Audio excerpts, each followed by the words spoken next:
Hi guys. तो जमाल और दीमत की लड़ाई के बाद ना जमाल ऐसे दीमत को देखने आता है और दीमत भी टेढ़ी सी आंख से ना जमाल को देख रही होती है, क्योंकि वो दोनों एक दूसरे से बात नहीं कर रहे होते। फिर उसके बाद ना यासिर जमाल से पूछने लगता है कि क्या तुम भी ओवर टाइम कर रहे हो क्या। वो बोलते हैं कि हाँ मैं भी ओवर टाइम कर रहा हूँ, यू नो दैट वो हज़ार का सिचुएशन, और अभी मुझे फाइनेंशियल डॉक्यूमेंट्स वगैरह में देखना है सब कुछ अच्छे से, कि ताकि वो कोई मिसयूज़ ना कर सके।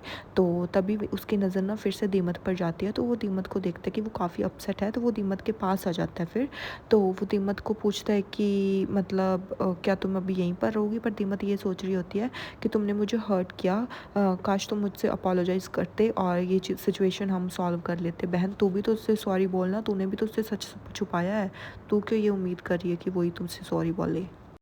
फिर ना जमाल उसके पास आ जाता है, वो बोलता है कि हम ना साथ में चलेंगे। वो बोलती है कि नहीं नहीं, मेरा काम बहुत ज़्यादा पड़ा है अभी, मैं बहुत ज़्यादा लेट हो जाऊँगी, अगर तुम चाहते हो तो तुम चले जाओ प्लीज़। तो वो बोलता है कि नहीं नहीं, मैं कैसे जा सकता हूँ, मैं वेट कर लूँगा, कोई बात नहीं, इतनी बड़ी बात नहीं है, मेरे को बता देना जस्ट तुम ना, तुम्हारा काम जब हो गया। तो दीमत उसकी तरफ ऐसे देखती रहती है, तो बोलती कि हाँ कोई बात नहीं, मैं बता दूँगी। तो जमाल इतना कहकर वहाँ से चला जाता है, बट वो अपोलोजाइज़ नहीं करता, एंड दीमत को अपोलोजाइज़ करनी चाहिए आई गेस। तो फिर उसके बाद ना जो इलुल है वो अपने रूम में बैठी होती है और वो फ्लावर्स के साथ बात कर रही होती है कि तुम्हें पता है कि तुम कितने लकी हो कि तुम्हें कोई प्यार करता है जैसे कि मैं, पर मेरे साथ मतलब कोई भी नहीं है, मैं अकेली हूँ इस पूरी ज़िंदगी में, मैं हमेशा अकेली ही रहूँगी, क्योंकि मुझसे कोई भी बात नहीं करता और मेरे पास ना ही कोई है।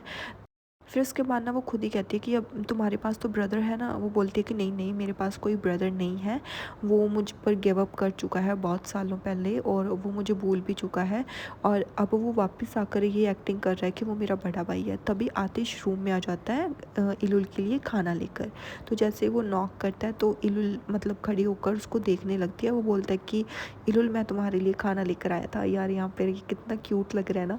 तो फिर वो बोलती है कि ज़रूरत नहीं थी इस चीज़ की। तो वो बोलता है कि कोई बात नहीं, अभी मत खाओ, बाद में तुम्हें ज़रूरत पड़ेगी तो तुम बाद में खा लेना।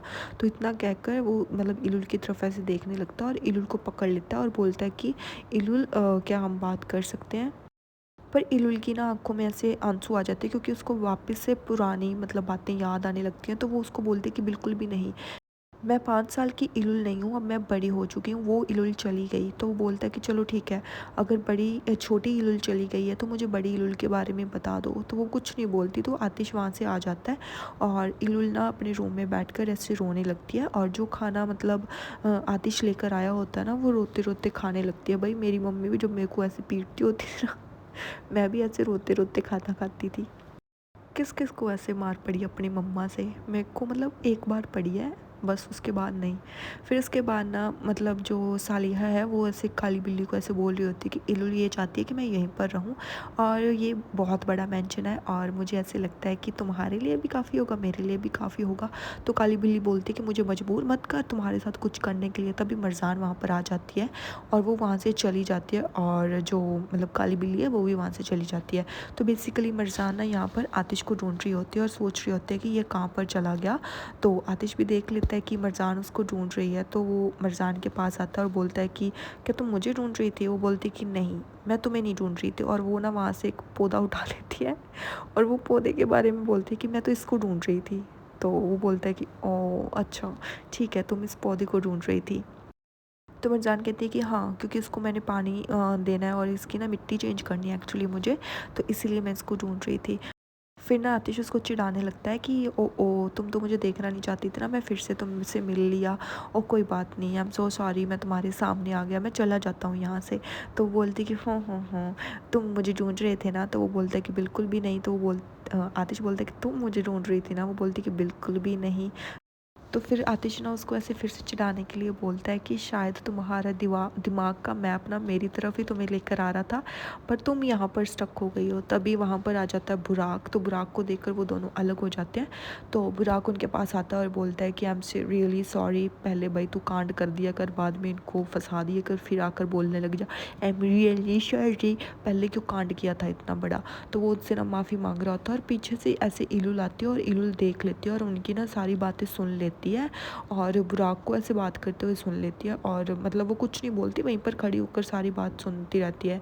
तो मरजान बुराक को बोलती है कि कोई बात नहीं, जो होना था हो गया है, कोई बात नहीं, कंपनी के जो लॉयर्स हैं ना वो हैंडल कर रहे हैं मैटर को, तो तुम्हें बिल्कुल भी फिक्र करने की ज़रूरत नहीं है। ये आतिश देखना अलग ही ऐसे खड़ा है भी, मतलब तेरी कंपनी है क्या, तेरी बीवी की कंपनी है, उसको करने दे जो करती है, तू अपनी कंपनी में जा भाई, मैं तुझे तेरे घर में और तेरी कंपनी में देखना चाहती हूँ, चला जाना भाई अपने घर पे, क्या घर जमाई बन कर बैठ गया है तू यहाँ पर। फिर उसके बाद ना वो बोलता है कि आई एम सॉरी आदेश, मैं सच में बहुत बुरा किया मैंने। वो बोलता है कि मेरे को पता तुमने गलत किया, बट कोई बात नहीं, अब सिचुएशन हम हैंडल कर लेंगे और चलो इतना ही बहुत है कि तुम्हें पता चल गया कि तुमने बहुत गलत किया। वो बोलता है कि हाँ मेरे को पता है कि मैंने बहुत गलत किया और मैंने बहुत बड़ी मिस्टेक कर दी है, बट अगर तुम चाहते हो तो मैं सच में कंपनी छोड़ सकता हूँ। वो बोलता है कि बिल्कुल भी नहीं, तुम कहीं नहीं जा रहे हो, तुम यहीं पर रहोगे। और ये सब बातें ना मतलब इलुला से सुन लेती है और वो वहाँ से बिना कुछ बोले मतलब ऐसे खड़ी रहती है। फिर उसके बाद वो बोलता है कि कोई बात नहीं, अब तुम सारे मैटर वगैरह देखो कि क्या कुछ कर सकते हैं, तो कंपनी वहीं से जहाँ पर तुमने छोड़ी थी वहीं से तुम हैंडल करोगे। तो वो बोलता है कि ठीक है, थैंक यू। तो जो आतिश ना वो बोलता है कि मैं भी तुम्हारे साथ एग्री हूँ और मुझे ऐसे लगता है कि हमें मतलब अपने दोनों को मिलकर हमें इस चीज़ को ना कंसल्ट करना चाहिए और फिर उसके बाद हमें हैंडल करना चाहिए। तो मरजान कहती है ओ माय गॉड, तुम मुझे कह रहे हो, तो तुम्हें कोई ऑब्जेक्शन नहीं है क्या अब। तो आतिश बोलता है कि नहीं। तो आतिश को ऐसे बोल कर ना वो वहाँ से जाने लगती है।